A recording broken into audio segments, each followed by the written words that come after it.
Assalamualaikum warahmatullahi wabarakatuh. Halo Sobat Cuan, apa kabar? Semoga sehat selalu dan banyak rezeki. Jumpa lagi ya dengan saya Laras Lesdiantoro di edisi tanggal 26 Maret tahun 2026.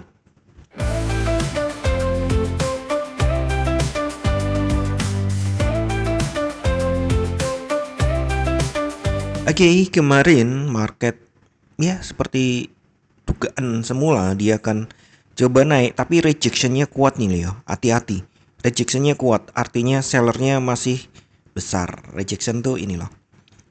Nah, ada antena yang panjang. Tapi kita cek dulu retracementnya apakah sudah cukup. Oke, ini sudah saya buat. Nah, kemarin hanya nyenggol ini ya di 38,2% di sekitar 4.603. Jadi masih ada kelonggaran nih kalau sampai 50% yaitu di 4.759. Apakah sampai situ? Agak ragu saya. Kita cek dulu ya. Kenapa saya bilang agak ragu? Oh ya, ini masih saya biarkan ya, ini imbalance atau fair value gap yang mungkin akan ditutup, mungkin ya. Saya nggak yakin soalnya. Nah, di sini juga masih saya pertahankan nih sebagai zona-zona yang harus diawasi. Ini juga kemarin ini dari 1 jam ya kalau nggak salah ya. Nanti kita cek lagi pelan-pelan. Nah, dari harian nih kelihatan nih ya, emas masih dalam tekanan bearish, yaitu di time frame harian ini ada high, low, lower high, very lower low. Kemudian ini sedang mencari lower high. Nah, kalau udah kayak gitu kan tanda-tanda ini ya bearish gitu. Dan kalau ini sebagai Elliott wave gitu kan ya, gelombang kecil, gelombang besar. Nah, selanjutnya ada gelombang kecil, kemudian ini kan berarti bikin low lagi nanti. Setelah itu sideways dulu. Nah, kira-kiranya seperti itu tuh. Nah, tapi kan kita tradingnya kebanyakan intraday ya, jadi kita turun ke 4 jam dulu. Nanti lebih banyak di 1 jam sih kalau intraday. Nah, kelihatan nih di intraday. Nah, ini turun sideways. Nah, masih kelihatan bearish ya. Ah, ini. Ternyata ini fair value gap 4 jam juga sama yang ini. Berarti kemungkinan akan dikejar. Batasnya ini sih kalau dari 4 jam. Yang dikejar hari ini, kalau batas 4 jamnya ini adalah 4.733. Kita lihat saja nanti ini, sementara market masih tertahan ini 4.600-an lah, anggap aja 4.600 gitu, tertahan di sini karena ini retracement. Kemarin juga penurunan ya, naik terus turun nih. Jadi jam 4 nih candle pertama nih, pagi aja dia naik Asia. Kemudian sesi siangnya sudah mulai turun. Amerika dan Eropa cenderung sideways. Kita lihat di 1 jam biar lebih jelas. Nah, kelihatan ya banyak sideways ya. Di sini naik, ini sideways yang hari sebelumnya 24. Nah, ini yang tanggal 25 jam 6 di sini naik. Nah, tertahan di 600, kemudian sideways down. Nah, hari ini saya gedein. Lihat gini ya. Nah, ini candle pertama nih jam 6. Seret. Nah, turun dulu naik. Nah, kalau kita lihat hariannya nih memang open di atas open sebelumnya. Artinya dia ngejar atas yang dikejar ini, tapi seharusnya dia tarik busur dulu. Ini seharusnya pagi ini masih fase tarik busur ya di sini ya. Jadi kemungkinan akan ngelow dulu. Mungkin ke area ini di 14 atau 15 gitu ya. Baru naik. Ngejar ini. Tapi semua ini adalah secara jangka panjang adalah sideways aja. Sorry kok sideways. Bouncing aja, pantulan aja. Penurunan pertama jadi high, low, lower high. Nah, ini gelombang berikutnya kan memang paling panjang tuh. Kemudian very lower low. Nah, ini nyari lower high. Kemudian dia ini kalau nurutin Elliott wave nih, dia akan turun lagi melewati ini terendah, mungkin akan uji 4.000, kemudian terpantul-pantul di situ. Ada set B di sini. Kan gitu ya kalau ngomongin Elliott wave ya. Balik lagi karena ini intraday, kita ke 1 jam. Oke, kondisinya seperti ini. Jadi harga saat ini sedang pada fase pullback, lemah gitu. Ini lemah ini. Sebagai balasan dari impuls turun sebelumnya kan ya. Kan ngeri banget kan turunnya langsung yut gitu kan. Nah, tapi belum ada konfirmasi kan ya dari yang ini 4 jam. Ini belum nembus high sebelumnya. Ya ini kalau ini terlalu pendek ya, kita nggak omongin dulu. Kita lihat di sini aja.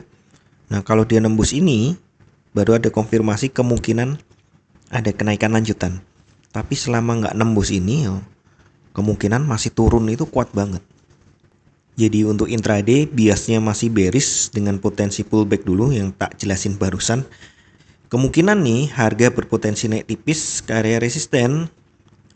Ya, area resisten ini yang saya anggap high before, lalu lanjut turun. Selama harga ini tertahan di sini-sini aja, berarti sellernya masih banyak, masih kuat.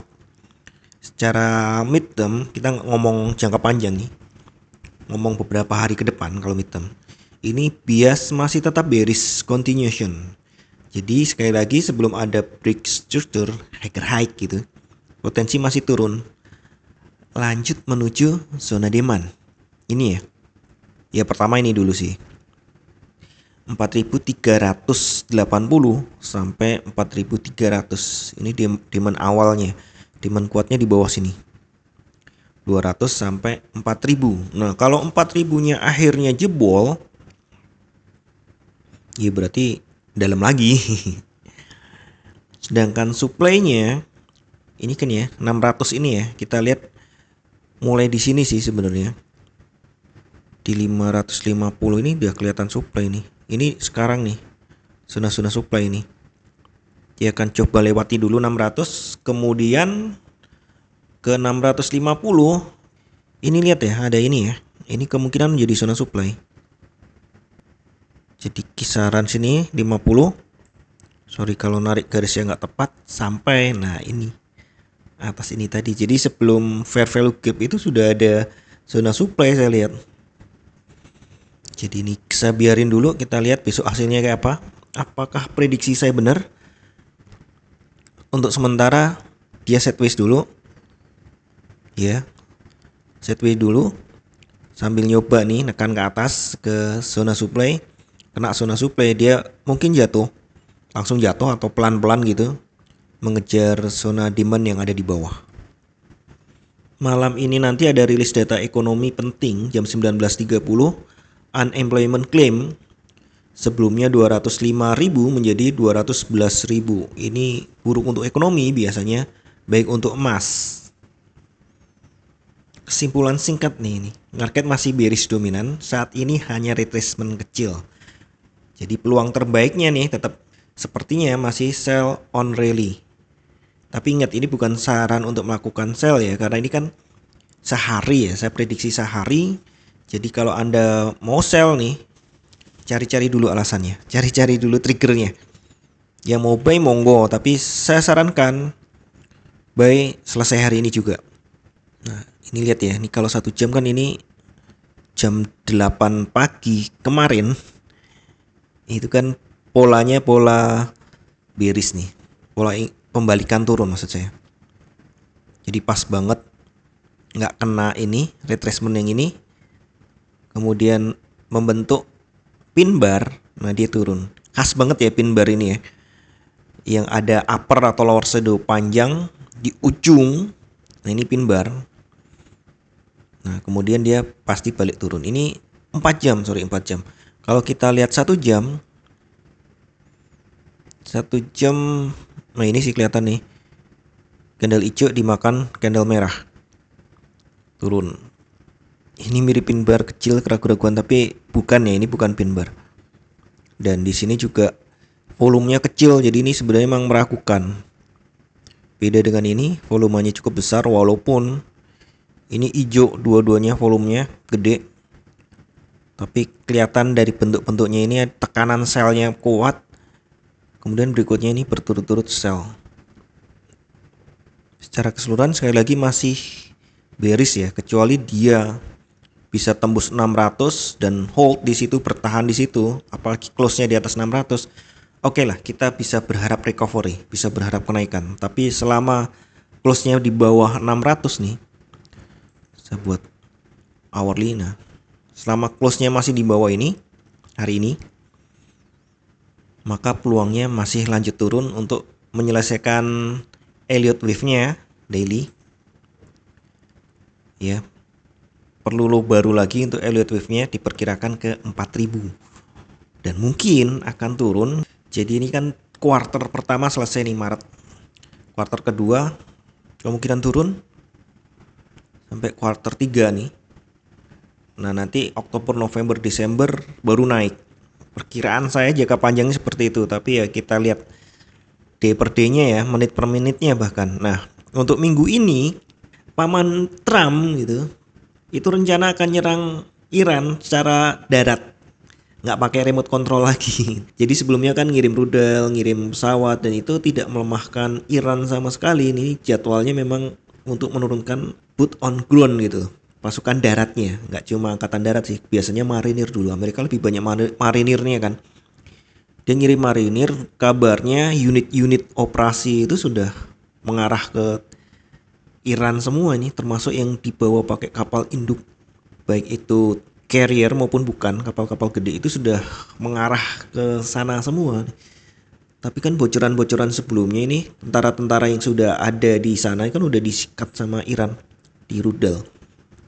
Dan kalau Anda perhatikan pas konferensi pers jenderal-jenderal Israel juga gitu, mereka kelihatan gelisah ngeliat ke atas dulu, takut tempat mereka tiba-tiba di rudal gitu. Tapi kayaknya seru kali ya kalau lagi live tahu-tahu kena rudal. Dan seperti biasa nih, Amerika kalau melakukan serangan tuh mesti akhir pekan. Saya nggak tahu kenapa. Kayaknya sih alasannya lebih ke ekonomi, karena ya kemarin aneh juga. Penyerangan Israel tuh di hari Sabat, kalau nggak salah kan Sabtu ya, Sabtu Minggu ya. Itu biasanya, itu seharusnya mereka nggak boleh perang, tapi mereka perang juga, makanya kalah ya. Nah, kenapa kayak gitu? Iya, sengaja market tutup. Trump kan pengusaha, teman-temannya pengusaha nih. Jadi ini bisa jadi mereka ngumpulin buy diam-diam gitu.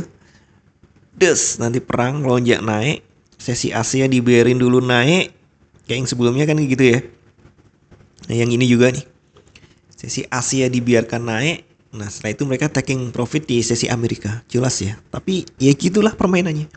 Jadi kita yang selalu hanya bisa mengikuti gelombang ya hati-hati, jangan sampai ke gulung gelombang. Kalau bisa kita berselancar aja di atasnya. Dan seperti biasa nih, saya ingatkan kembali, tidak ada satupun analisa yang 100% benar. Anda tetap harus bijak dalam bertransaksi, atur volume transaksi Anda agar sesuai dengan kekuatan dana Anda, dan siapkan money management agar jika ternyata harga bergerak tidak sesuai dengan prediksi atau posisi terbuka Anda, maka Anda bisa segera melakukan antisipasi secara cepat dan tepat. Oke, sekian dulu informasi dari saya. Semoga kita semua cuan hari ini, lancar, berkah, manfaat, dan tetap sehat. Amin.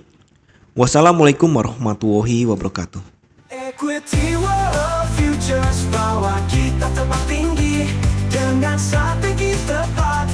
Kita raih mimpi di setiap transaksi, ada peluang.